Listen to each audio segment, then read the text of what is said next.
Je veux expliquer quelque chose, certaines choses vitales que vous devriez savoir. Ma voix n'est pas très forte, alors je dois probablement m'approcher ici. Si le Seigneur le permet, dimanche après-midi, je veux vous apporter une prédication d'évangélisation. Dimanche après-midi.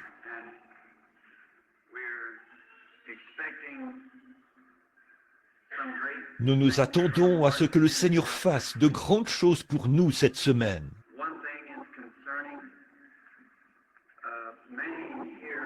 Il y a une chose concernant, beaucoup ici auraient de la peine à comprendre comment ces cartes de prière sont distribuées aux malades et aux affligés.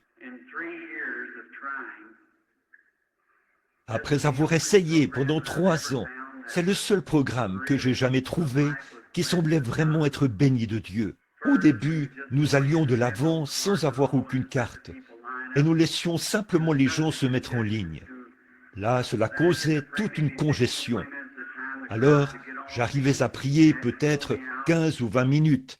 Les foules faisaient pression sur moi, et on était obligé de me faire sortir. Et ensuite, ce que nous avons commencé, c'est d'envoyer les cartes de prière à l'avance aux ministres. Et chaque ministre qui parrainait, peut-être que dans toute cette région, une cinquantaine d'églises parrainaient les réunions. Chaque ministre obtenait au moins 100 cartes. Chaque ministre voulait que son assemblée soit la première à passer. Il les distribuait à son assemblée et probablement qu'au cours des 4 ou 5 soirs, l'assemblée d'un seul ministre passait et les autres avaient beaucoup de peine à cause de cela. Ensuite, nous avons pensé avoir les gens du coin, seulement les gens du coin dans la localité. Parfois, les gens viennent d'aussi loin que 11 ou 13 000 kilomètres pour assister aux réunions. Ce n'était pas bien. Et le seul moyen que nous avons trouvé de pouvoir, de vraiment laisser le Seigneur ouvrir la voie, c'est de prendre les cartes de prière, une cinquantaine, et de les distribuer aux gens. Alors personne ne sait qui passera. Il m'est arrivé de distribuer 50 cartes, et pas une seule d'entre elles n'a été appelée. Je commence la réunion, et l'Esprit du Seigneur me conduit directement parmi les gens, comme ça, sans même utiliser les cartes de prière. Il m'est arrivé de me tenir sur l'estrade, et je commençais à parler, et je n'avais plus conscience de ce qui m'entourait pendant 1 heure ou plus, alors que j'appelais la première personne, et puis l'autre comme ça. Chacun a été guéri. Alors, beaucoup de gens voulaient absolument passer dans la ligne. J'ai fait cette remarque, c'est la vérité. Ça marche bien depuis 5 ans, depuis 3 ans maintenant. Pardonnez-moi. Chaque personne qui vient sur cette estrade est guérie. Il n'y a jamais eu quoi que ce soit, peu importe combien elle était déformée, infirme ou affligée. Elle a toujours été guérie. Il y a eu des cas affreux, mais peut-être comme une soirée, j'arrivais peut-être à en passer 3, 4 ou 5. Peut-être parfois, une fois à Calgary au Canada, ils n'ont passé que 2 cas, alors que 25 000 personnes s'étaient rassemblées. 2. L'un d'eux était un garçon affligé depuis 18 ans. Sa main était repliée sur elle-même. Il était dans un fauteuil roulant. Sa mère avait mis son alliance en gage pour qu'il puisse rester. Il avait assisté à environ 7 ou 8 réunions. Il n'avait jamais pu obtenir une carte. Finalement, l'heure est venue pour lui d'être sur l'estrade. Le garçon a quitté l'estrade en marchant. Le lendemain matin, il s'est rasé pour la première fois de sa vie. Il est venu me rencontrer là-bas, sur la passerelle, quand l'avion est arrivé à Vancouver, pour me serrer la main. La petite fille était le cas suivant. La petite fille, 2 fois catholique, avait une jambe qui mesurait 10 centimètres de moins que l'autre. Nous avons passé environ 1 heure et quelques avec cette petite fille. Et cette même Bible, quand on l'a amenée là, en s'avançant, son corps se penchait sur le côté. J'ai posé cette Bible sur sa tête. Elle marchait aussi normalement que n'importe quel autre enfant, en faisant des allers-retours sur l'estrade, alors que les 25 000 personnes qui étaient là regardaient. Mais ces choses, nous les racontons, c'est tout. Les personnes qui ont une carte de prière ici, je n'en connais aucune, ni qui sera la première. Nous distribuons ces cartes, puis nous commençons. Je vais essayer de vous donner une idée. Mon frère disait, j'ai distribué 50 cartes. J'entrais dans le bâtiment, je rencontrais peut-être un enfant. Je disais, sais-tu compter? Il disait, oui monsieur. Je disais, commence à compter. Peut-être qu'il comptait jusqu'à 10, 15 ou 20, puis il s'arrêtait. Là où il s'arrêtait, je commençais la ligne de prière. S'il s'arrêtait à 20, je commençais la ligne de prière par le numéro 20, puis je continuais peut-être en ordre croissant ou décroissant. Peut-être que le lendemain soir, je comptais le nombre de personnes dans une rangée et je divisais ce nombre par 2 et je voyais quel chiffre c'était, ou quelque chose comme ça. Ce soir, personne ne sait encore où la ligne de prière commencera. Ça pourrait être n'importe où. Parfois, cela survient au milieu des infirmes. Parfois, cela survient au milieu des malades. Je ne sais pas. Personne ne le sait. Nous distribuons simplement les cartes. Puis, pour le reste, nous laissons le Seigneur conduire. Et nous avons toujours bien réussi de cette manière. Soyez en prière. Je crois que c'est tout nouveau pour vous ici. De toutes les réunions auxquelles j'ai participé, pour un deuxième soir de réunion, c'est le groupe le plus petit que j'ai jamais eu depuis que je suis sur le champ de mission. D'habitude, le deuxième soir, dans n'importe quelle salle, ou si c'est annoncé d'une manière ou d'une autre, il y a habituellement 7, 8, 10 000 personnes le deuxième soir. Bien sûr, c'est seulement annoncé localement. Ce qui fait qu'il y a une foule, c'est que c'est annoncé à l'échelle internationale. Et de nombreuses centaines de personnes viennent d'un État et des autres États pour former le groupe. Ma prochaine série de réunions après celle-ci, ce sera à Houston, au stade. Je pense qu'il y a 17 000 places assises, je pense. C'est déjà annoncé d'environ 4 ou 5 journaux internationaux. C'est de là que viennent les gens, d'outre-mer et tout, de partout. J'aimerais lire un peu de la parole ce soir, car la parole de Dieu ne faillit jamais. Mes paroles failliront, sa parole ne faillira pas. Ça se trouve dans le psaume 103, les versets 1, 2 et 3. Mon âme bénit l'Éternel, que tout ce qui est en moi bénisse son saint nom. Mon âme bénit l'Éternel et n'oublie aucun de ses bienfaits. C'est lui qui pardonne toutes tes iniquités, qui guérit toutes tes maladies. Que Dieu ajoute ses bénédictions à sa parole. Tout cela parle du sujet, les maladies et les afflictions. J'aimerais prendre quelques instants pour faire quelques déclarations à ce sujet. Et je veux que vous écoutiez et que vous y accordiez toute votre attention. Les maladies et les afflictions sont toutes le résultat du péché. Peut-être pas dans votre vie, mais dans la vie de quelqu'un avant vous. Le diable est l'auteur des maladies et des afflictions. Avant qu'il y ait un démon, nous n'avions pas de maladie ni d'affliction. Mais quand Satan est arrivé, il a amené avec lui la maladie et les afflictions. On les appelle si souvent des bénédictions. Je ne pourrais jamais penser que Dieu puisse retirer une bénédiction d'une personne malade, à moins qu'il s'agisse d'un pécheur, pour le conduire à Dieu, ou d'un enfant désobéissant, pour le ramener à se réconcilier avec son Père. Mais les maladies sont le résultat du diable et de la chute. Là, aujourd'hui, nous avons les meilleurs médecins que nous ayons jamais eus. Nous avons la meilleure médecine, les meilleurs hôpitaux que nous ayons jamais eus, et plus de maladies que nous n'en avons jamais eues. Et au jour où nous possédons la meilleure médecine que nous ayons jamais eue, on construit constamment des hôpitaux pour les incurables. Au moment même où nous avons les meilleures œuvres scientifiques que nous ayons jamais eues sur les afflictions et les maladies, Chaque année, on construit des hôpitaux pour les incurables. Mais rien n'a jamais été présenté à Jésus-Christ, le Fils de Dieu, où il n'était pas largement de taille à y faire face. Et il est exactement le même aujourd'hui qu'il l'était hier, et le sera éternellement. Et il le prouve. Vous le verrez soir après soir. Et s'il n'en est pas ainsi, alors vous avez le droit de douter. Quelqu'un a dit, est-ce que les guérisons durent? Elles durent aussi longtemps que dure la foi. Mais quand la foi fera défaut, alors votre guérison fera défaut.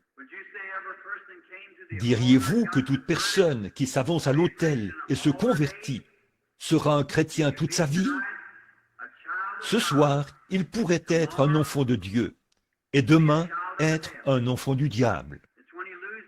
Quand il perd la foi en Dieu, c'est ça qui le fait retourner. Et toute puissance qui peut vous guérir ici, sur cette estrade, peut vous garder en bonne santé.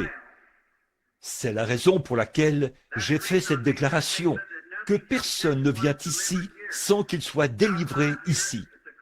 En sortant d'ici, vous conserverez votre délivrance selon votre foi.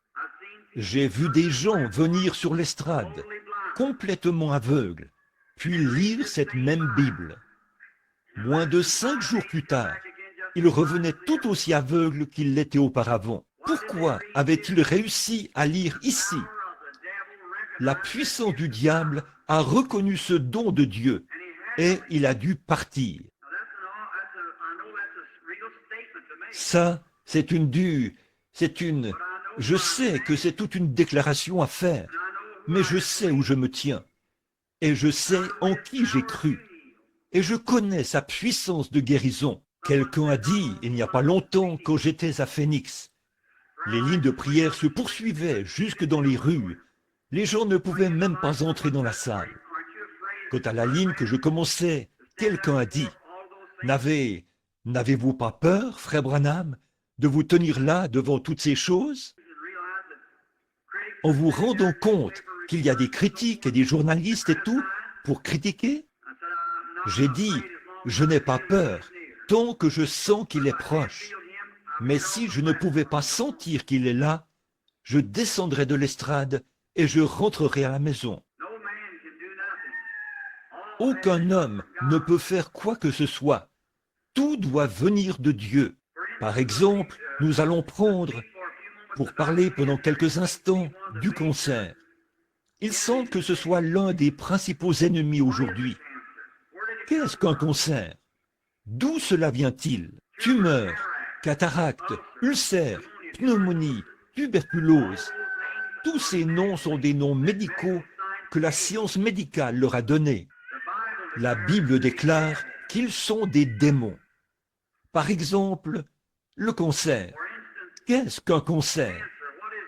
Il vient généralement d'une blessure. Toutes les choses naturelles de la terre sont un type des choses spirituelles.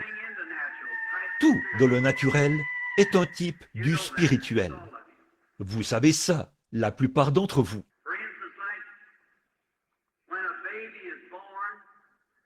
Par exemple, quand un bébé est né et quand un enfant est né de Dieu,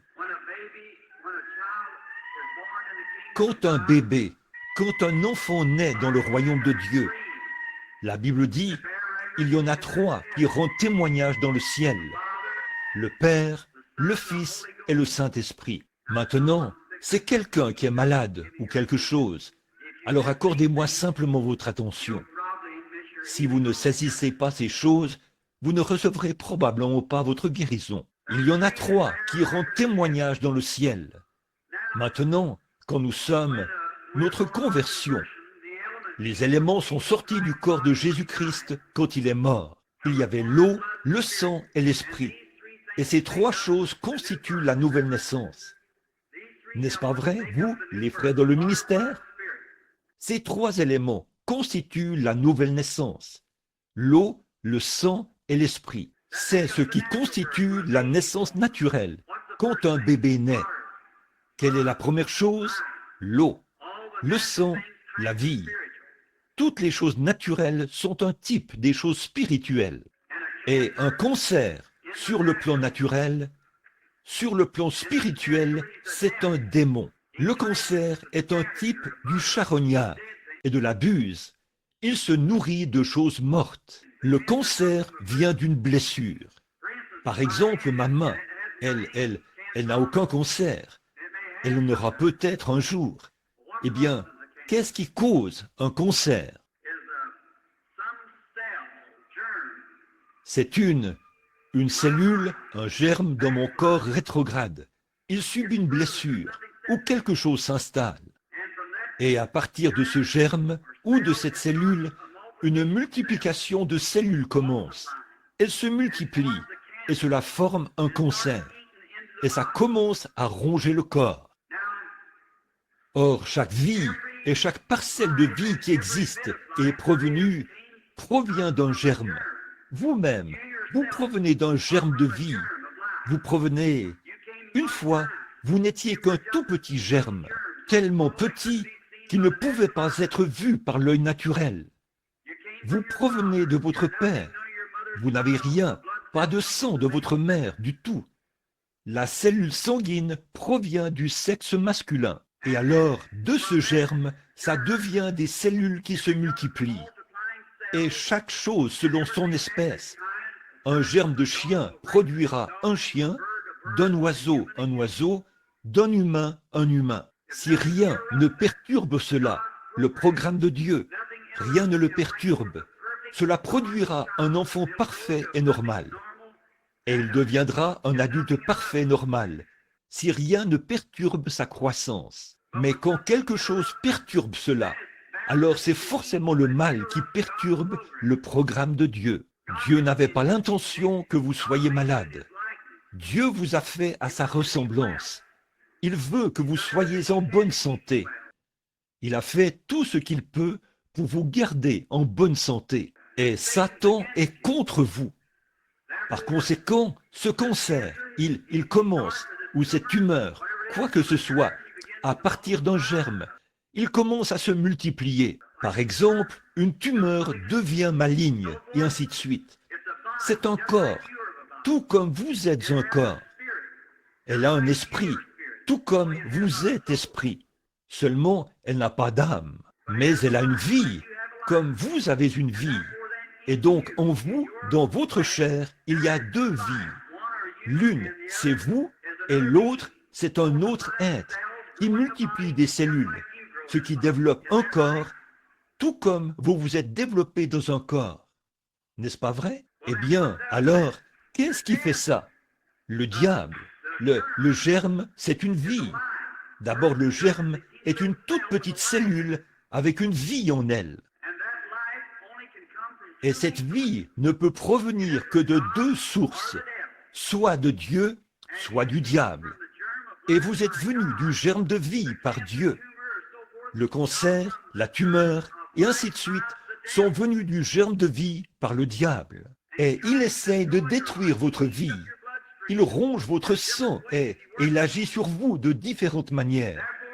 Par conséquent, je sais que ce sont des démons. Jésus-Christ les a appelés des démons. Et ce qu'il dit est la vérité. Ils sont le diable. Le diable est un tourmenteur. Il est ici pour déchirer votre corps, pour vous ronger, pour vous détruire, pour abréger votre temps ici, de 70 ans, s'il le peut. C'est pour ça que lorsque cet ange de Dieu descend là où je suis, je ne sais rien à votre sujet, aucun de vous. Voilà pourquoi il vous dit quel genre de maladie vous avez dans votre corps. Parce que cette vie est soumise à la vie que Dieu a envoyée pour discerner cette maladie. Et aussi les choses que vous avez faites dans votre vie. C'est fait par la puissance de Dieu. Alors je peux dire si c'est là ou si c'est parti. Et vous pouvez le voir par les résultats physiques qui sont montrés. Vous pouvez voir le patient quand son corps devient droit et normal, que ses yeux s'ouvrent ou que ses oreilles s'ouvrent. Maintenant, qu'est-ce que c'est? Vous dites que c'est un homme, comme le petit garçon là, où je crois que certains d'entre vous étaient au tabernacle il y a quelques soirs pour le voir. Voici une photo que le Chicago Tribune a publiée de 9 personnes muettes qu'on avait envoyées là-bas. Ces gens venaient de l'établissement pour les sourds-muets. Ils étaient nés sourds-muets. Et l'un d'eux était sourd, muet et aveugle. Maintenant, peut-être que quelques-uns des organisateurs vous ont lu ces notes. Or, ces gens, des journaux comme le Chicago Tribune, ce ne sont pas des fanatiques. Ces cas doivent être examinés de façon vraiment approfondie avant de pouvoir être publiés dans un journal. Comme le Waukegan Sun ou le Post-Dispatch ou n'importe lequel de ces journaux. Ce n'est pas du fanatisme, ce n'est pas une croyance artificielle et mythique ou une théorie. C'est la puissance du Dieu Tout-Puissant. Et il est ici pour confirmer cela ce soir, et il le fera. Et plus tôt, notre assistance sera d'une même pensée et d'un même cœur. Si ce groupe de gens assis ici, probablement ceux pour qui on doit prier ce soir, qui s'avanceront sur l'estrade, s'ils sont d'une même pensée et d'un même cœur, dans les 5 minutes qui suivront, pas un seul d'entre eux ne sera dans ces fauteuils roulants ou ces lits de camp. S'ils croient que ceci est la vérité, lorsqu'ils s'avanceront un à un ce soir, sur l'estrade, si chacun d'entre eux n'est pas sorti de ces fauteuils roulants, de ces lits de camp et tout, et quitte cette estrade en marchant, une personne normale, alors vous pourrez dire que j'ai tort. Et Dieu est mon point de référence, lui qui est infaillible. Vous serez guéris. Maintenant, il est ici pour tenir sa parole. Chaque parole que Dieu dit est vraie, mais vous ne devez pas la croire à moitié. Vous devez la connaître. Des gens viennent et disent « Je crois ». Ils pensent qu'ils croient. Mais si vous en trouviez 1 sur 1000 qui croient réellement, la foi est une ferme assurance des choses qu'on espère, une démonstration de celles qu'on ne voit pas. Notre corps est contrôlé par 5 sens. Combien savent que c'est vrai? Faites voir, levez la main. 5 sens, la vue, le goût, le toucher, l'odorat et l'ouïe. C'est ce qui contrôle l'homme naturel. Maintenant, il y a un autre homme à l'intérieur, c'est l'homme de foi, l'esprit. Il a 2 sens. L'un d'eux, c'est la foi. L'autre, c'est l'incrédulité. Ce qui fait le nombre parfait de Dieu, 7, le nombre de sens que vous avez. Maintenant, la plupart d'entre vous ici ont une confiance absolue en leurs 5 sens. Maintenant, remarquez ceci un instant. Voudriez-vous venir ici un instant, Dr. Cowbell? Maintenant, je crois qu'il y a un homme debout devant moi qui porte un genre de petit complet à carreaux. Il porte des lunettes et une cravate rouge. Combien pensent que j'ai raison? Faites voir votre main.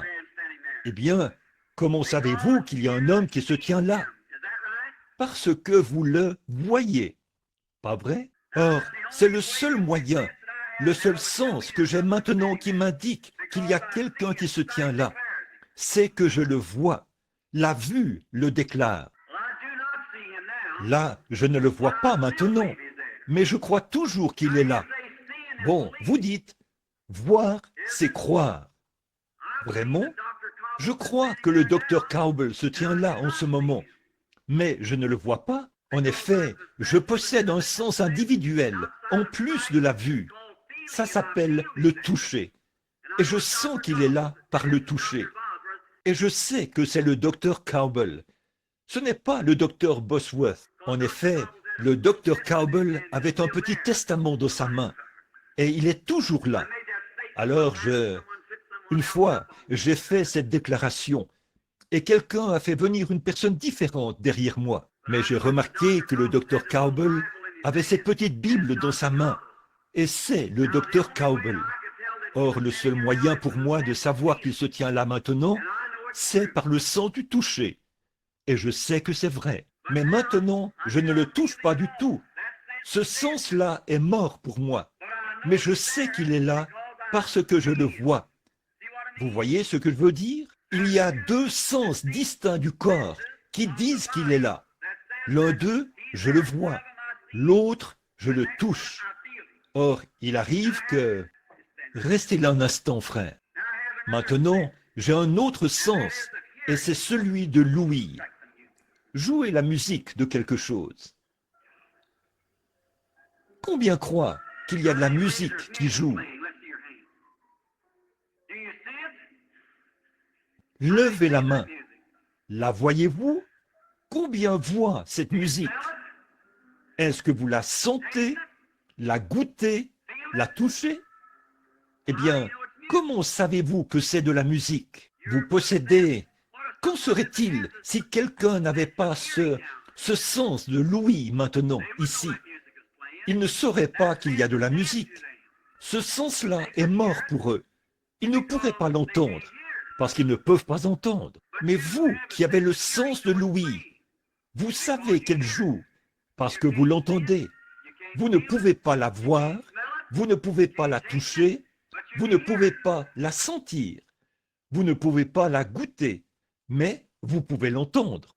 Or, la foi est une ferme assurance des choses qu'on espère, une démonstration de celles qu'on ne voit pas, ne goûte pas, ne touche pas, ne sent pas ou n'entend pas. Mais le sens de la foi est tout aussi réel que votre vue ou n'importe lequel de vos autres sens. Vous voyez ce que je veux dire? Vous le croyez. Il n'y a personne qui puisse vous en faire douter, parce que vous possédez ce sens qui vous dit qu'il en est ainsi. Vous diriez, cette chemise était blanche. Et si je vous disais qu'elle est rouge, eh bien, vous ne le croiriez pas, parce qu'elle est blanche. Votre sens de la vue dit qu'elle est blanche. Vos yeux le disent. Eh bien, maintenant, si vous croyez, vous qui êtes ici pour qu'on prie pour vous, qui que vous soyez, si vous croyez ce soir que vous serez guéri aussi fermement que votre vue indique que la chemise est blanche, l'œuvre est accomplie maintenant même. Merci, Dr. Cowbell. C'est vrai, la foi est une ferme assurance des choses qu'on espère, une démonstration de celles qu'on ne voit pas, ne goûte pas, ne touche pas, ne sent pas ou n'entend pas. C'est un autre sens. C'est dans l'autre dimension. Ça n'a rien de naturel. Vous ne pouvez rien recevoir de Dieu si ce n'est par la foi. Par la foi, les murailles de Jéricho sont tombées. Par la foi, Moïse a refusé d'être appelé le fils de la fille de Pharaon. Par la foi, Gédéon a fait telle et telle chose. Par la foi, le seul moyen, et sans la foi, il est impossible d'être agréable à Dieu. Et si vous voulez lui être agréable, vous devez venir à lui avec foi, en croyant que sa parole est la vérité. Pourquoi est-ce que je me tiens ici et que j'exprime ceci en parole? Et je dis que personne ne peut s'avancer sur cette estrade sans que son état soit diagnostiqué et que les maladies soient révélées, les secrets des cœurs. Et peu importe combien les gens sont infirmes, il n'y a personne qui a déjà assisté aux réunions qui ne sait pas que chaque fois, ils sont guéris. Pourquoi? Quand l'ange m'a rencontré, il a dit, si tu amènes les gens à être sincères, ou si tu es sincère et que tu amènes les gens à te croire, rien ne résistera à ta prière. Je le crois. Et si je peux vous amener à faire la même chose, Louisville, Kentucky sera secoué comme jamais auparavant. Voilà un défi. Mais ce que j'essaie de faire ce soir, c'est de vous amener à voir ce que je veux dire. Alors, quand vous viendrez ici et que vous serez délivrés, tenez-vous-en strictement à cette parole. Il est le souverain sacrificateur de votre confession. Dieu ne peut rien faire pour vous tant que vous n'avez pas d'abord confessé qu'il l'est. Alors, quand vous confessez cela, alors croyez-le. Agissez en conséquence et tenez-vous-en à cela, et Dieu vous délivrera. Croyez-vous cela? Vraiment. Ici, il n'y a pas longtemps, à Fort Wayne, dans l'Indiana. Au fait, Docteur Bosworth, j'ai là un petit article dans la poche de mon pardessus. On vous l'apportera sur la réunion que nous venons d'avoir, publiée dans le We the People. Je crois que c'était au sujet d'une petite fille aveugle, ce qu'ils ont publié. Ça paraîtra dans le We the People, un livre qui est diffusé partout dans le monde.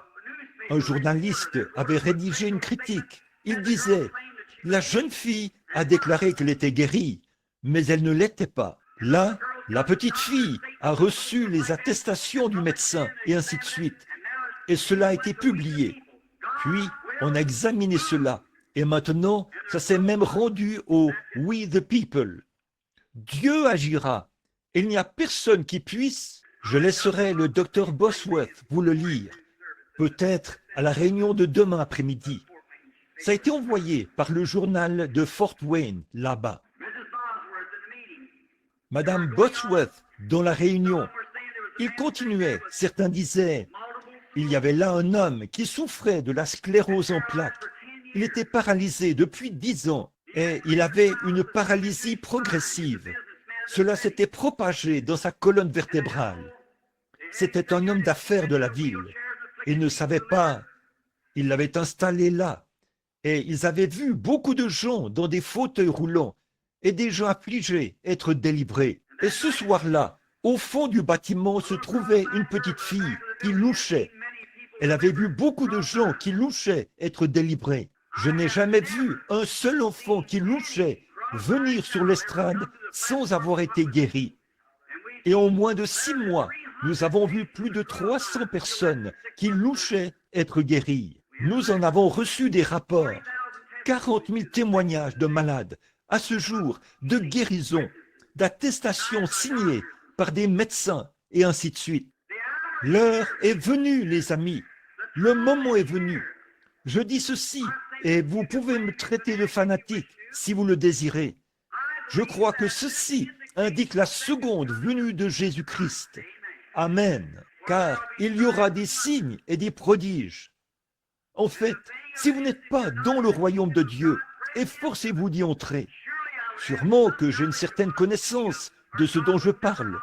Sinon Dieu n'honorerait jamais ma prière pour faire ce qu'il fait. Et vous qui êtes en dehors du royaume, cherchez Christ pour qu'il devienne votre refuge maintenant, pendant qu'il est temps et pendant que vous en avez l'occasion. Il y a un cas que je n'oublierai jamais.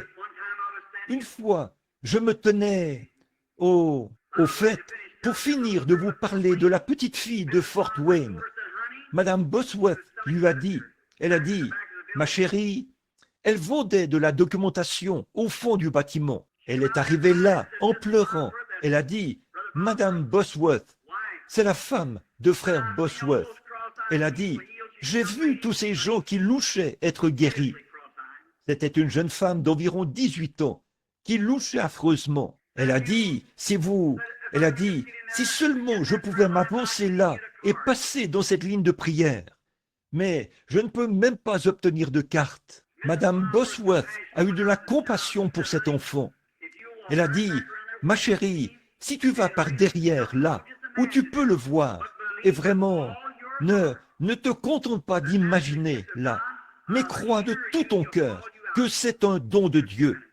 Je t'assure qu'il t'appellera dans quelques minutes. Je priais pour les malades sur l'estrade.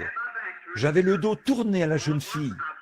Tout à coup, j'ai senti cela s'installer. La foi s'animait. J'ai regardé autour de moi. Je n'arrivais pas à discerner. Il y avait simplement trop de gens là. Ils étaient très serrés. Je savais que ça venait de cet endroit et j'essayais de discerner de quel genre d'esprit il s'agissait. Vous voyez, sa foi s'était élevée dans cette catégorie-là. Quand je me suis retourné, je l'ai finalement trouvée. Oh, elle était à une distance 2 fois plus grande que ce bâtiment et je l'ai repérée. Elle portait un manteau vert. J'ai dit, la jeune femme qui se tient là, au fond, qui louche et qui porte un manteau vert, ne craignez plus, Dieu vous a guéri. Ses yeux sont devenus parfaitement normaux. Ce n'est qu'un des milliers de cas qui sont arrivés de cette façon. Maintenant, quand Si nous pouvons avoir une réunion, si vous pouvez vous réunir et rejeter simplement ce que vous pensez être ceci, cela, rejetez tout simplement cela. Ne venez pas en tant que spectateur, venez en croyant et voyez si ces mêmes choses n'arrivent pas ici même dans le bâtiment. La première fois que j'ai rencontré le docteur Bosworth ici, c'était à Miami. Nous tenions des réunions. Dr Bosworth, de renommée internationale, a 40 ans d'expérience dans l'enseignement de la guérison divine. Il pensait qu'un jour, Dieu enverrait le don à l'Église. Et alors, quand il a appris que j'étais là-bas, il s'est dit, eh bien, voilà encore quelqu'un qui prêche la guérison divine. Il est venu à la réunion un soir. Et quand il est venu à la réunion, nous avions ce qu'ils appellent une ligne rapide. Des milliers de personnes étaient debout. Cet après-midi-là, 2 petits garçons sur WBAY, une station de radio, ont été interviewés. Ils sont nés aveugles. Ils avaient tous les 2 recouvré la vue et ils les ont fait venir là-bas à la station de radio pour les interviewer. Alors, frère Bosworth est venu à la réunion et s'est trouvé que lorsque la ligne rapide a commencé, plusieurs milliers de personnes devaient passer dans la ligne ce soir-là. On a simplement imposé les mains à ceux qui passaient. 4 de front. On a fait entrer une petite fille dans la ligne. Je n'oublierai jamais cet enfant. Elle était une petite chose toute mignonne. C'était une petite fille aux cheveux blonds. Elle n'avait qu'une petite dent et elle avait une nouvelle manucure dans les cheveux, ou le nom que vous donnez à ces choses que les femmes mettent dans leurs cheveux. On l'a fait entrer. Elle portait un appareil orthopédique sur sa petite taille ici. Et on l'a amenée et fait passer dans la ligne. Et je lui ai imposé les mains. Elle est descendue de l'estrade et on l'a remise dans la ligne. Eh bien, la pauvre petite. Et elle a continué à avancer. Et puis quelqu'un l'a menée pour passer dans la ligne. Et on lui a imposé les mains. Et pendant qu'elle repassait, elle a levé les yeux avec ce genre de petit sourire aux lèvres, vous savez, et cette petite dent qu'on pouvait voir. Et quelque chose a simplement dit « Arrête l'enfant ». J'ai dit « Ma chérie », j'ai vu qu'elle n'avait pas la foi pour être guérie à ce moment-là. Mais voyez-vous, c'est à ça que sert le don. Ici, sur l'estrade, vous remarquez comment lui, parfois, vous devez travailler. Les gens disent « Oh, je crois, frère Branham ». Mais voici qu'ils sont ici en bas. Et c'est ici qu'ils devraient être, ici en haut. Eh bien, alors, le fait de dire leur maladie, les secrets de leur cœur, cela fait monter la foi jusqu'à ce que j'arrive à amener la personne à me croire. C'est ce qu'il a dit. Si tu amènes les gens à te croire, sois sincère quand tu pries, alors aucun démon ne pourra rester là. Il doit connaître le maître. Alors, et je sais qu'il m'a dit ça. Et quand je peux amener ce patient à un point tel que sa foi s'élève jusque-là, c'est ce qui me donne une foi parfaite. Je n'ai jamais vu cela faillir, et ça ne faillira jamais. Ça ne peut pas faillir. Et alors, quand la petite fille, on l'a amenée et fait passer dans la ligne, j'ai dit, ma chérie, tiens-toi juste derrière moi. Et elle s'est tenue là, derrière. On la tenait. Elle s'est accrochée au pont de mon veston. J'ai dit, prie, ma chérie. Et elle a baissé sa petite tête. Elle priait. Et frère Bosworth était assis, en train d'absorber tout cela, encore un peu sceptique. Et il observait, parce qu'il était là-bas. Il regardait la fin de la réunion qui se déroulait. Et c'était le dernier soir des réunions, je crois. Et elle tenait mon veston. Et j'ai simplement continué à prier. J'avais oublié l'enfant. Je me suis encore retourné. J'ai dit, ma chérie, continue à prier. Comme ça. Et au bout d'un moment, j'ai commencé à sentir que la foi commençait à s'installer. Comme un cœur qui bat, qui fait pam, pam, pam. Et quand ça s'est mis à agir comme ça, je me suis tourné vers elle. J'ai dit, maintenant, ma chérie, je lui ai imposé les mains et j'ai demandé au Seigneur Jésus. J'ai dit à la mère, j'ai dit, maintenant, enlevez-lui son appareil orthopédique. Elle a dit, Mais, frère Branham, je vous le dis, elle... J'ai dit, ne doutez pas de ça, madame. Faites ce qui vous a été dit. Elle s'est approchée et a enlevé l'appareil orthopédique de l'enfant. La voici qui est redescendue en tenant ce très grand appareil orthopédique pour le montrer aux gens, comme ça. Elle était parfaitement normale, aussi normale qu'elle pouvait l'être. Ses petites jambes, n'est-ce pas, docteur Bosworth? Et j'ai continué cette réunion. Pendant quelques instants, j'ai continué. Oh, c'était à une distance 2 fois plus grande, ou peut-être plus, que ce bâtiment, sous le grand chapiteau de cirque où les gens se tenaient, jusque là, au bord de la grande route, là-bas, au Princess Gardens. Alors, à l'arrière, je ne cessais. J'ai senti quelque chose s'installer, qui a commencé à faire encore. Je savais que c'était la foi. Je ne pouvais pas dire exactement d'où ça venait. Je me retournais continuellement pour regarder. Mais les gens passaient si vite, ils pleuraient, ils essayaient de me toucher et tout. Au bout d'un moment, je les repérais, tout au fond, vers l'arrière. Un homme vêtu d'une chemise blanche. J'y attendu pour savoir quel genre d'esprit l'avait lié. L'homme était infirme. Il était tombé de cheval quelques années auparavant. Il était un marchand à Miami. Sa main était infirme et son bras, comme ça. Il est venu comme critiqueur pour critiquer la réunion. Puis, il a commencé à avoir la foi. Je me suis arrêté et j'ai dit, « Monsieur, vous qui êtes tout au fond, le 4e de la rangée, dans cette direction-ci, qui portez une chemise blanche, levez-vous. Jésus-Christ vous a guéri. » Et quand il s'est levé, ses mains se sont levées.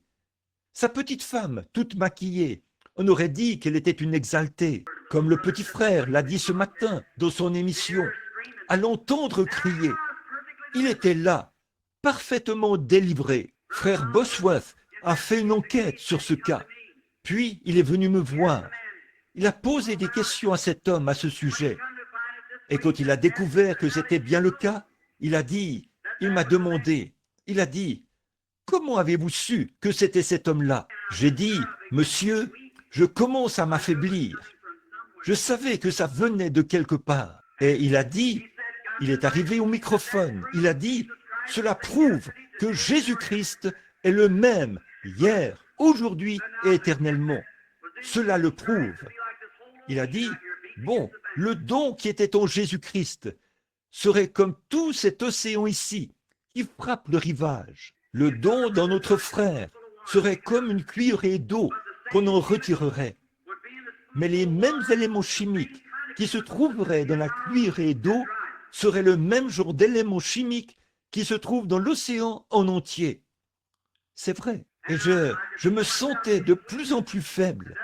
Et cet homme était là, parfaitement délivré. Or, c'est arrivé des centaines de fois. Et il y a des gens dans ce bâtiment, je crois, qui ont été dans d'autres réunions, qui en ont été témoins. Et j'ai ici des amis qui ont été dans d'autres réunions, qui pourraient témoigner et dire que c'est la vérité. Levez la main si vous êtes ici.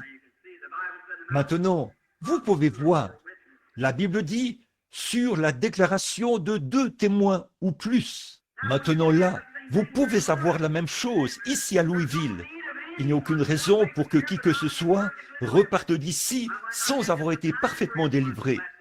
Je n'aurai peut-être pas le temps de le faire pour tout le monde sur l'estrade, mais tout le monde peut en bénéficier.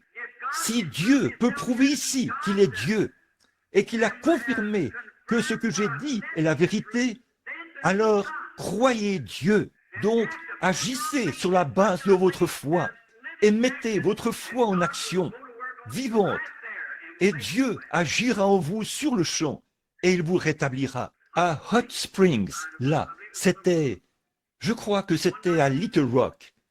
Un soir, il y avait tellement d'ambulances que cela bloquait la circulation dans la rue. On a dû faire venir la police là-bas pour les faire partir du coin de la rue, juste en contrebas du château,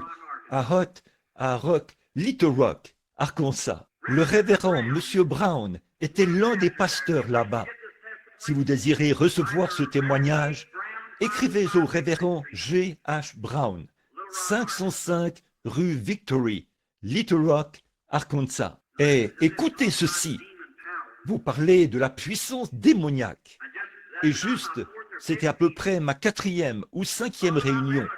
Vers 23 heures, ma main était tellement engourdie. Parfois, quand je rentre à la maison, j'ai la main tellement engourdie, complètement, que je dois faire couler de l'eau chaude dessus pendant près d'une demi-heure pour y faire revenir la sensation à cause des effets physiques.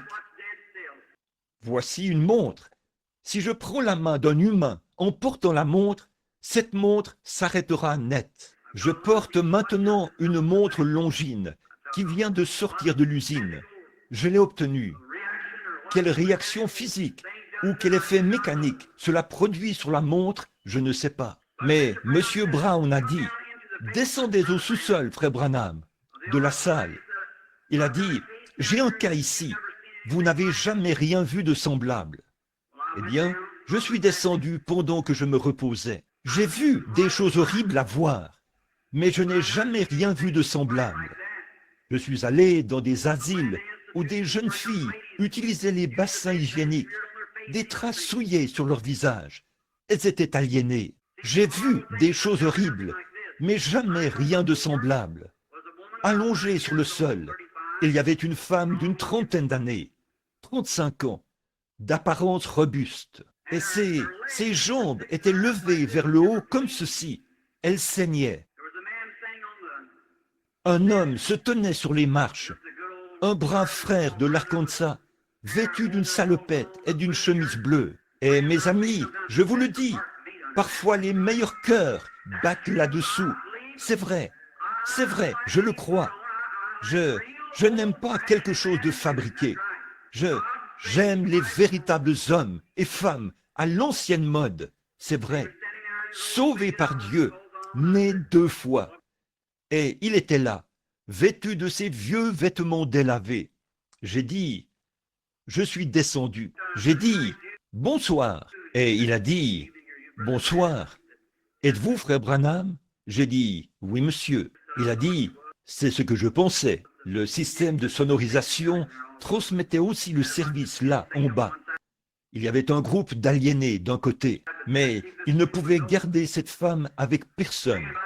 Il avait fallu environ 8 ou 10 hommes pour la faire entrer. On ne pouvait pas l'amener en ambulance. On ne voulait pas la mettre dans une ambulance. Alors, ils ont envoyé quelqu'un là-bas, dans une voiture, et elle a brisé toutes les vitres de la voiture en donnant des coups de pied. Et ces hommes qui essayaient de la retenir dans la voiture. Voilà qu'elle était là, couchée sur le dos. Le médecin lui avait fait des piqûres. Son retour d'âge prématuré l'avait amenée dans cet état. Voilà qu'elle était là, couchée sur le dos. Et j'ai dit, eh bien, je vais aller vers elle pour voir si je ressens des vibrations. Il a dit, frère Branham, n'allez pas là-bas. Il a dit, elle vous tuerait. J'ai dit, oh, je ne pense pas, comme ça. Et je me suis avancé. Elle était étendue là, à me regarder. Elle battait un peu des paupières. Elle me fixait. Et j'ai dit, bonsoir. Elle n'a jamais dit un mot. Je lui ai pris la main. J'ai dit, bonsoir. Il a dit, elle ne connaît même pas son propre nom, frère Branham. Elle ne le sait plus depuis 2 ans. Je lui ai pris la main. Et ce n'est que par la bénédiction de Dieu que j'ai été sur mes gardes. Elle m'a tiré violemment avec ses 2 mains, comme ça. Et elle m'aurait probablement brisé les os. Et j'ai déplacé mon pied, qui l'a arrêté, contre sa poitrine. Elle m'a vraiment entraîné vers le bas. Je me suis brusquement écarté d'elle.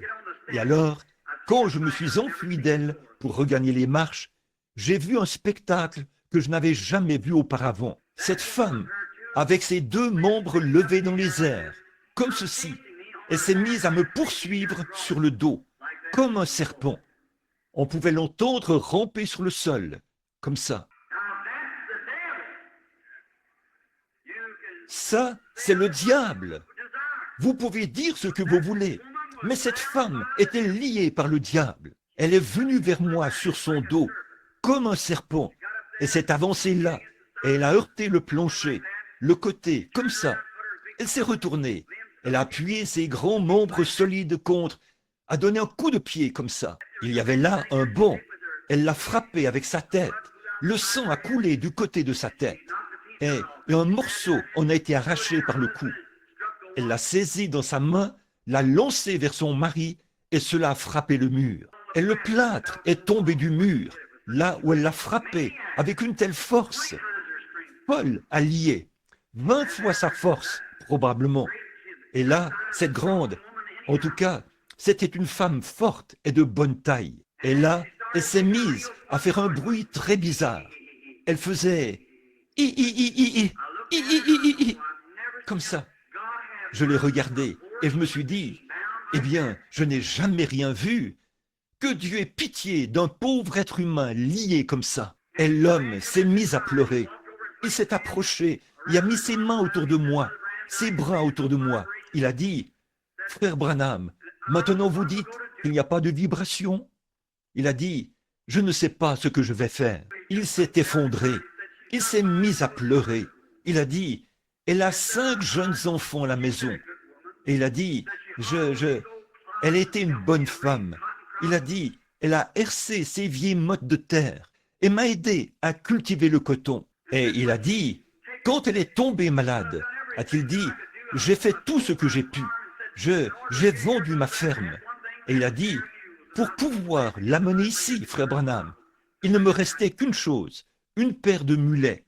Et je les ai vendus pour que le frère puisse la conduire à une distance de 320 km pour l'amener ici. Et maintenant, elle a brisé les vitres de la voiture en donnant des coups de pied. Voilà pourquoi ses jambes saignent. Il a dit, elle est sur le dos depuis 2 ans. Elle ne s'est jamais relevée. Et elle ne connaît même pas son propre nom. J'ai dit, eh bien, frère, bien sûr, Dieu peut la guérir. Et à peu près à ce moment-là, elle s'est retournée. Elle a dit, William Branham, tu n'as rien à voir avec moi. Je l'ai amené ici. Il a dit, eh bien, j'ai dit, ce n'est pas elle, c'est ce démon qui parle à travers elle. C'est vrai, les démons reconnaissent, ils savent. Il a dit, eh bien, frère Branham, c'est la première parole qu'elle a prononcée depuis 2 ans. J'ai dit, le démon ne fait que se servir de ses lèvres, exactement comme dans le cas de Légion. Elle s'est avancée vers moi en rampant. Elle a dit, tu n'as rien à voir avec moi. En rampant comme ça, j'ai dit, frère, croyez-vous l'histoire que vous m'avez entendu raconter au sujet de la venue de cet ange? Il a dit, de tout mon cœur, a-t-il dit, en me serrant dans ses bras. Je suis allé vers la marche du coin et j'ai prié le Seigneur Jésus de tout mon cœur. J'ai dit, ô Dieu, regarde cette pauvre femme. 5 petits-enfants innocents à la maison, sans mère, un enfant à la mamelle. J'ai dit, qu'est-ce qui peut arriver? Ô Dieu, aie pitié. Et l'Esprit du Seigneur est venu. Et j'ai demandé au diable de quitter cette femme. Je me suis retourné, j'ai dit, maintenant, le croyez-vous? Il a dit, de tout mon cœur. Que dois-je faire d'elle, frère Branham? J'ai dit, ramenez-la. Ramenez-la directement au sanatorium. J'ai dit, si vous ne doutez d'aucune des choses que je vous ai dites, regardez bien ce qui arrivera. 2 mois plus tard, j'étais à Jonesboro, dans l'Arkansas, où beaucoup de choses se passaient. Quelques 28 000 personnes s'étaient rassemblées dans la ville. Et lorsque je parlais, j'ai vu une femme qui poussait ou qui me faisait signe de la main. Elle a dit, « Ne me reconnaissez-vous pas, frère Branham ?» J'ai dit, « Non, madame. » Elle était là, comme ça, et tout le monde. Elle a dit, « Vous tous, excusez-moi, tout le monde. » Elle a dit, « Je voulais juste vous voir. » Et j'ai vu quelqu'un qui riait. C'était son mari. Voilà qu'elle était là, tout à fait normale et saine d'esprit, avec ses 5 petits-enfants, aussi parfaite qu'elle pouvait l'être. Il l'avait ramenée. Elle n'avait pas donné un seul coup de pied dans la voiture au retour. Ils l'ont remise dans la cellule capitonnée.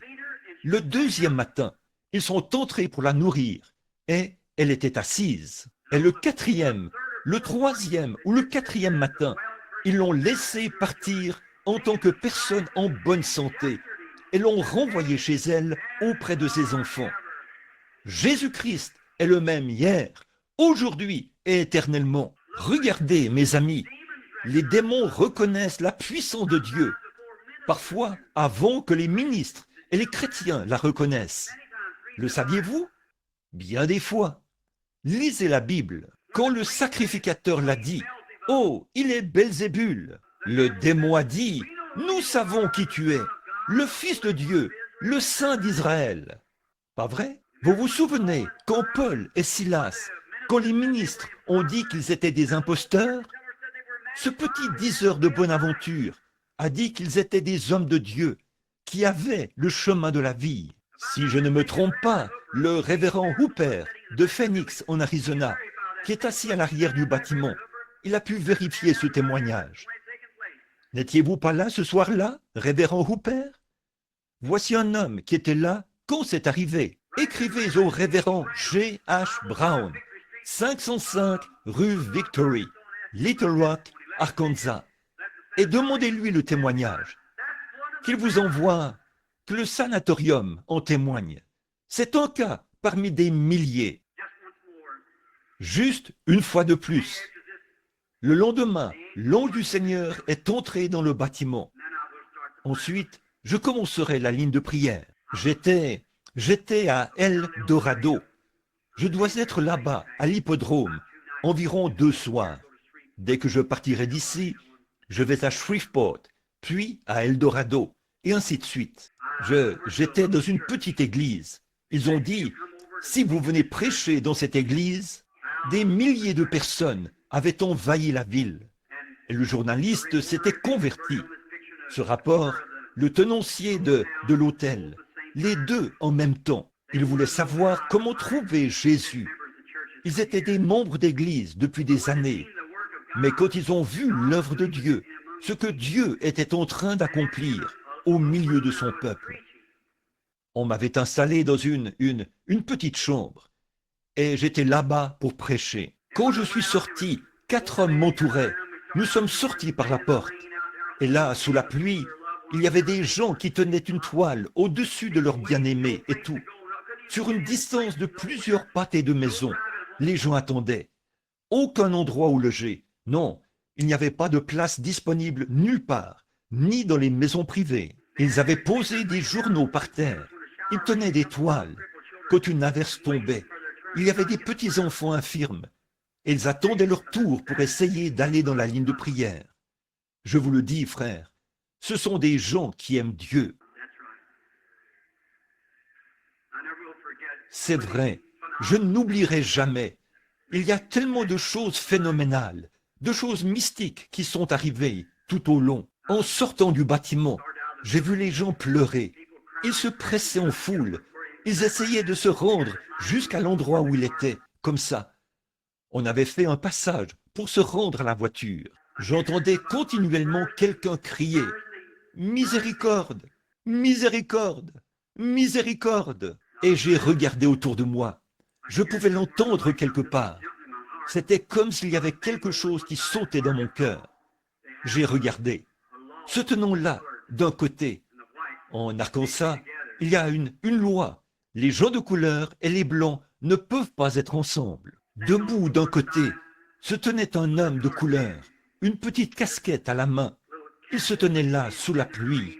La pluie lui frappait le visage.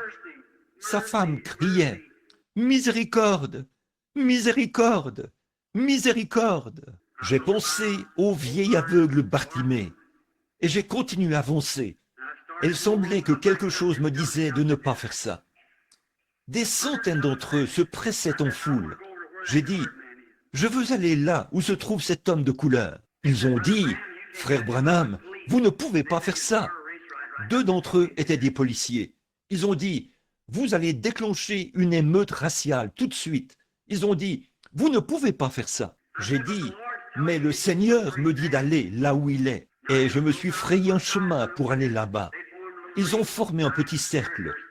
Et j'ai entendu la femme dire, alors que je m'approchais, la vieille femme, elle a dit « Voici le pasteur, il arrive, chérie. » Oh là là, je me suis rapproché de l'endroit où il était. Il a dit « Est-ce vous, pasteur Branham ?» J'ai dit « Oui, monsieur. » Il s'est mis à palper mon visage avec sa main. Il a dit, « Pasteur, avez-vous juste une minute pour écouter mon histoire ?» J'ai dit, « Oui, monsieur. » Il a dit, « Pasteur, a-t-il dit, ma vieille maman était une bonne femme religieuse. » Il a dit, « De toute sa vie, elle ne m'a jamais dit un mensonge. » Il a dit, « Elle est morte depuis une dizaine d'années. » Il a dit, « Je n'ai même jamais entendu parler de vous de toute ma vie. » Il a dit, « J'habite à environ 160 kilomètres d'ici. » Et il a dit, hier soir, il a dit, « Je suis aveugle depuis bien des années. » Il a dit, « La nuit dernière, je me suis réveillé et ma vieille maman était debout près de mon lit. Et elle a dit, « Chérie, mon enfant, va à Eldorado, dans l'Arkansas, et demande quelqu'un du nom de Branham. » Elle a dit, « Le Seigneur a donné un don de guérison divine. Tu recouvreras la vue. » Oh là là, j'avais l'impression que mon cœur allait devenir gros comme ça. J'ai vu que Dieu parlait. Si l'homme ne veut pas le croire, Dieu le déclarera d'une manière ou d'une autre à ceux qui ont le cœur honnête. Il le fera. J'ai posé mes mains sur lui et j'ai dit, « Frère, le Seigneur Jésus qui vous a envoyé cette vision se tient ici maintenant pour vous rétablir. » J'ai enlevé mes mains de sur lui. J'ai pris sa main. La cataracte était morte. Les larmes coulaient et glissaient sur ses joues. Il a dit, « Je te remercie, Seigneur. Je te remercie, Seigneur. » Elle a dit, sa femme a dit, « Chérie, vois-tu » Il a dit, « Oui, je vois. » Elle a dit, « Oh, tu vois vraiment, chérie » Il a dit, « Oui. » Il a dit, « C'est une voiture rouge qui est garée là. » Oh là là, elle s'est mise à crier comme ça. Et là, ils m'ont saisi et se sont dirigés vers la voiture. Plus tard, je suis descendu d'un avion près de Memphis, dans le Tennessee, un soir. Je suis entré à l'intérieur. J'ai entendu quelqu'un crier, « Bonjour, pasteur Branham !» Je suis allé là. Et qui était-ce? Il était là, normal. Il pouvait lire sa Bible ou n'importe quoi. Je me suis dit, grâce étonnante, qu'il est doux le son qui sauverait un misérable. Il est encore le même ce soir qu'il l'était à ce moment-là. Il est ici, mes amis. La seule chose que je vous demande de faire, c'est de croire que je vous ai dit la vérité. Et regardez bien la puissance du Dieu Tout-Puissant accomplir ce que je dis. Si elle ne l'accomplit pas, alors dites que Frère Branham est un faux prophète. Si elle l'accomplit, alors croyez Dieu pour le témoignage qu'il a rendu. Pouvons-nous courber la tête? Notre Père Céleste, oh, je pense qu'un jour, quand nous arriverons à la fin du voyage et que je monterai vers ta demeure, je prie que tu me laisses entrer et que tu puisses m'accorder une place assise quelque part là-bas avec toutes ces chères personnes que j'ai rencontrées. Nous pourrons parler des choses, des souvenirs que nous avons de ces grandes choses que tu as faites pour nous. Et comme c'est merveilleux, tout au long de notre pèlerinage ici, de te voir et de savoir que tu es proche et que tu es ici ce soir pour délivrer ces malades et ces affligés. Seigneur, jusqu'à présent, nous ne savons pas qui tu as choisi pour passer dans cette ligne. Toi, tu sais, quelqu'un est ici. Il y a 50 personnes qui ont des cartes. Seigneur, tu pourvoiras. Tu sais qui, ici, doit s'avancer. Et nous remettons cela entre tes mains, Seigneur. Maintenant, bénis tout le monde. Et que ceux, Seigneur, qui ne pourront pas être dans la ligne de prière, quand ils en verront d'autres qui sont affligés et tourmentés comme eux, qu'ils les verront délivrés. Ô Dieu, je prie que leur foi s'élève et croit. Et, ô Père, fais qu'un réveil à l'ancienne mode commence partout dans la ville, Seigneur. Que chaque église aura des réveils et que des âmes perdues entreront, croyant en ton Fils bien-aimé. Accorde-le, Dieu bien-aimé. Maintenant, Père, tu connais la faiblesse de l'homme et nous connaissons la puissance de Dieu.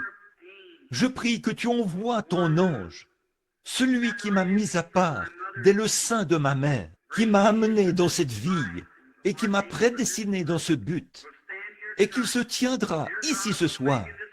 Dieu bien-aimé, après avoir fait ce grand rapport avec assurance devant des milliers et des centaines de milliers de personnes, tu n'as encore jamais failli. Et je sais que tu ne nous décevras pas ce soir, mais que tu accorderas ce soir que chaque péché secret des cœurs sera dévoilé aux gens, que leurs maladies leur seront dévoilées, les démons qui les lient, et tout le monde sera délivré. N'est-ce pas, Père?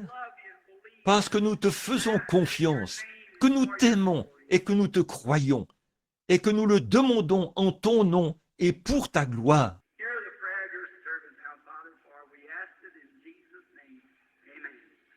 Entends la prière de ton serviteur maintenant, Père, car nous le demandons au nom de Jésus. Amen. Très bien. L'organisateur de la ligne de prière maintenant.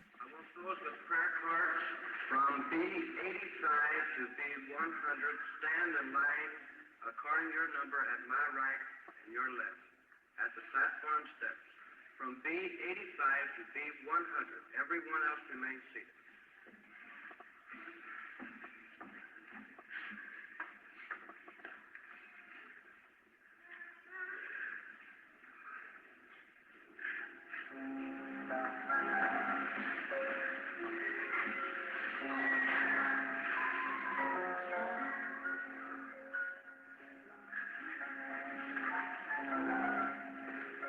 Je pourrais dire, pendant qu'il est en train de former les lignes, tout le monde ici connaît le... Nous essayons de dire ceci, que vous devez être respectueux. Nous ne serons pas responsables. Je dois dire ceci selon la loi, chaque soir. Je ne suis pas responsable des critiqueurs présents dans la réunion. Ces choses vont d'une personne à l'autre, particulièrement l'épilepsie, et ainsi de suite, comme ça. J'ai vu des gens venir à la réunion en parfaite santé et vu un handicapé moteur là. Cette personne handicapée est sortie normale et le critiqueur est sorti infirme. Une fois, j'ai vu venir 28 personnes. Elles ont attrapé l'épilepsie et sont tombées par terre. Ces puissances démoniaques trouveront un endroit où aller. Et mes amis, c'est la Bible. Combien savent que c'est une doctrine biblique? Faites voir votre main. C'est simplement l'Église du Nouveau Testament en action. N'est-ce pas, mes amis? La puissance du Dieu Tout-Puissant pour délivrer. Et pendant qu'ils mettent les gens en ligne, je pense que ceux qui sont dans les fauteuils roulants, ils aimeraient que vous restiez tranquilles. Ils viendront vous chercher quand on arrivera à votre numéro de carte. Ils vous appelleront. Maintenant, je veux que tout le monde se souvienne de ceci. Vous êtes toujours les bienvenus aux réunions, tout le monde. Mais quand je vous demande de courber la tête, vous devez courber la tête. Et alors, quand ne levez pas la tête, tant que vous ne m'aurez pas entendu dire dans ce microphone, ou frère Bosworth ici, de lever la tête. Si vous levez la tête avant, je ne serai pas responsable de ce qui arrivera. Monsieur Hooper, qui est assis tout près, il était à... J'aime voir quelqu'un comme ça. Il a été dans d'autres réunions. Il était à Phoenix, en Arizona, avec nous, où l'un des responsables de la ville était venu à la réunion. Il a dit, « Eh bien, ça, c'est un bon exemple de psychologie, a-t-il dit. Je vais juste... Il n'y a rien de vrai là-dedans. » Je continuais à sentir quelque chose qui venait de cet homme. Il était assis à l'arrière, à ma droite. J'ai dit, il y a quelqu'un à ma droite qui a la tête levée. Il ne voulait pas garder la tête baissée. L'un des huissiers lui a dit, gardez la tête baissée. C'était un responsable de la ville. Alors il a dit, je n'ai pas à le faire. Alors, très bien. Alors le huissier est venu me dire ce qui était arrivé. J'avais un petit enfant là, et il avait une pince à linge enveloppée d'un chiffon. Il avait eu une crise d'épilepsie. Il était en train d'en avoir une juste là, sur l'estrade. Parfois, quand un épileptique se présente, ça provoque des crises chez lui. Et j'ai dit, très bien monsieur, je vous l'ai demandé, c'est tout ce que je peux faire. J'ai prié, j'ai dit, oh Dieu, Ne permets pas que cet enfant innocent souffre à cause de cet enfant, à cause de cet homme, de sa désobéissance. Cette chose a quitté l'enfant. L'homme a simplement souri et est parti. Environ 2 jours plus tard, il est venu. Il a commencé à avoir une drôle de sensation. Il a dit, « Oh, c'est juste moi qui pense ça, c'est tout. » Il a dit, « c'est juste mon imagination. C'est en train d'avoir le dessus sur moi. » Il essayait de s'en sortir. Environ un jour plus tard, les policiers l'ont ramassé en ville. Il tournait en rond et en rond. Environ 6 semaines plus tard, il est venu. Je tenais un service chez Charles Fuller, avec Charles Fuller, là-bas à Long Beach. Si certains d'entre vous étaient là, vous savez combien de personnes étaient présentes. Il y en avait littéralement des milliers là-bas, tout le long de la plage. Alors il n'est pas arrivé à entrer dans le bâtiment. Il est allé à Los Angeles. Il n'est pas arrivé à entrer. Et finalement, à Modesto, sa femme, par un soir pluvieux, était tombée sur le sentier. La barbe avait poussé sur son visage. Il avait l'air horrible, hideux, et il était là. Elle a dit, « Frère Branham, il faut faire quelque chose. » Elle a dit, « Il ne veut même pas manger. Nous n'arrivons même pas à lui faire prendre de l'eau. » Oh, il avait l'air horrible, assis là, regardant dans le vide. Je suis entré. Il s'est mis à faire en s'éloignant de moi, comme ça. Je leur ai dit de verrouiller la porte. Nous étions fatigués. Nous étions là-bas, au clubhouse, le samedi soir, depuis des heures, pour nous occuper des malades. J'ai demandé à frère Brown et à frère Moore de verrouiller la porte pour empêcher les gens d'entrer. Sa femme était couverte de boue après être tombée sur le sentier et elle s'accrochait à la jambe de mon pantalon. Je ne pouvais même pas bouger. Il ne pouvait pas me dégager car elle s'accrochait pour que j'aille vers son mari. Environ 45 minutes plus tard, la chose a quitté cet homme. Il m'entourait de ses bras et m'a serré dans ses bras. Il a mis son chapeau sur sa tête comme ça, il m'a serré la main.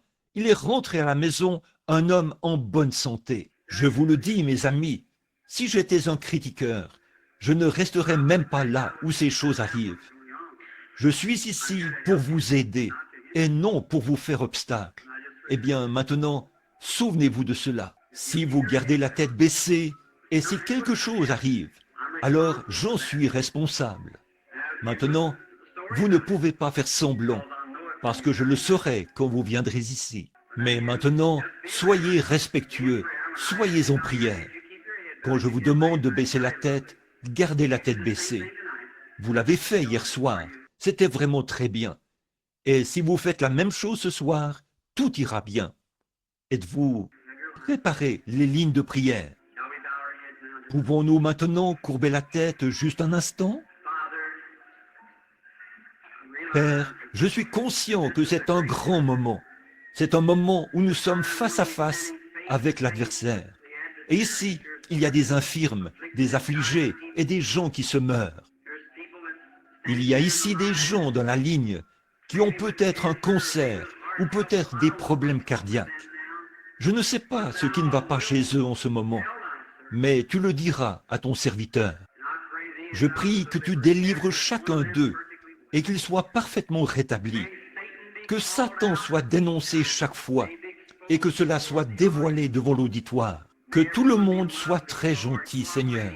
Qu'il collabore. Tous les chrétiens. Puissions-nous avoir une glorieuse réunion ce soir. Puisse la puissance du Saint-Esprit envahir le bâtiment, guérir tous ceux qui sont dans le bâtiment, car nous le demandons au nom de Jésus. Amen. Chantons juste une fois, si vous le voulez bien.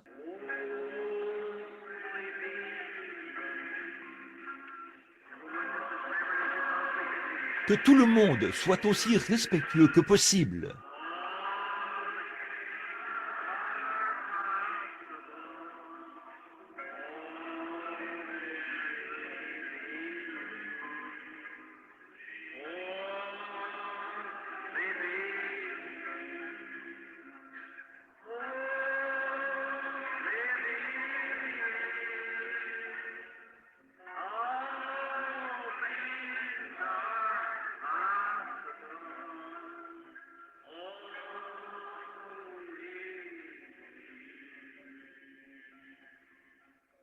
we could sing it like this now. Je me demande si nous pourrions le chanter comme ceci maintenant. Combien y croient?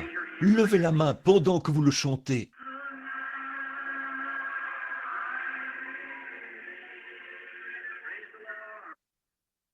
À un cancer ou un problème gynécologique.